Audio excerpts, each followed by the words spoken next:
È ovvio che, io lo dico, qui abbiamo Angelo Tabaro, che è il candidato a sindaco per il centrodestra. Lui ha la sua bella lista civica, civica Tabaro, ma è sostenuto dal Popolo e Libertà, è sostenuto dall'UDC, è sostenuto dalla Lega Nord.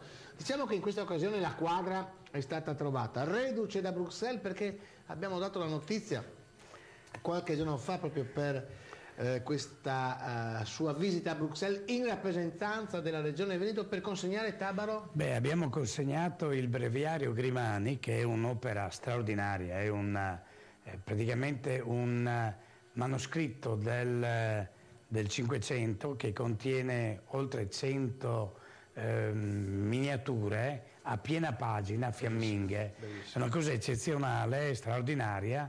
L'abbiamo regalato al nuovo presidente fiammingo del Consiglio d'Europa. Quindi è stata una cosa veramente, è stata una cosa interessante e anche toccante, perché il riportare diciamo, a Bruxelles un'opera che è nata più o meno in quelle zone, il cui originale è tenuto sotto cassaforte. Pensi che quando Grimani lo ha regalato diciamo alla Serenissima, proprio lo ha regalato a condizione che quel volume, che è un tomo grande così, quel volume potesse essere visto soltanto da ambasciatori e in casi straordinari.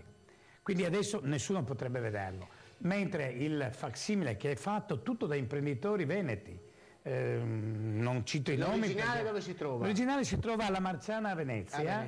E le copie noi le faremo avere, oltre a questa che abbiamo donato a Bruxelles. Una è andata al Patriarca di Venezia.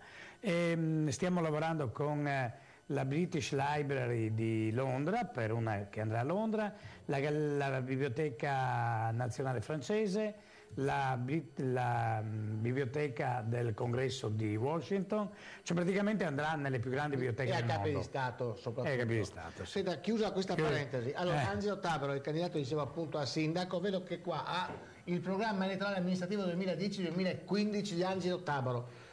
Sì, diciamo che è stato in qualche modo rinforzato rispetto al vecchio programma o ricalca? Beh, ci sono due cose. Intanto la straordinarietà che Portogallo è l'unico comune d'Italia dove la Lega e l'UDC corrono assieme.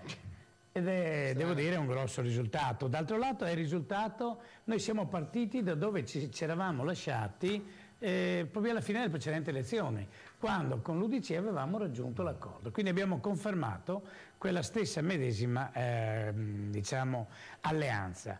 Circa il programma, devo dire che il programma è stato rinforzato, è un programma che guarda molto alla famiglia, perché la famiglia è un po', direi quasi l'anima, la matrice, è la base di qualsiasi organizzazione sociale. E oggi la famiglia ha bisogni particolari che sono dovuti non soltanto alla situazione economica, per cui dei componenti della famiglia, in particolare i giovani, hanno bisogno di trovare una loro realizzazione nel lavoro, ma c'è soprattutto il problema dell'assistenza delle donne, delle madri, che devono lavorare e quindi non sanno dove tenere i figli, soprattutto quando sono sotto l'età da scuola materna. Quindi uno dei temi sui quali vorremmo sviluppare le nostre riflessioni è proprio quello degli asili nido flessibili, cioè quelle soluzioni non statiche, diciamo, non stataliste, non solo pubbliche, ma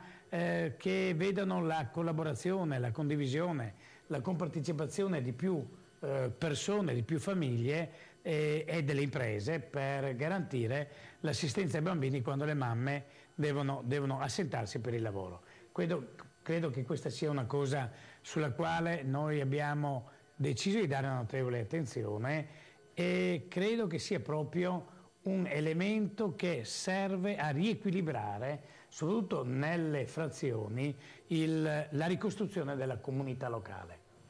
Angelo Tabaro, la ringrazio, candidato per il centrodestra, tra le altre cose sostenuto dal centrodestra, dalla PDL, dall'UDC, dalla Lega Nord e dalla stessa lista appunto che prende il nome da lei, Tabaro, e che insomma si propone come sindaco a Portogruaro. Grazie.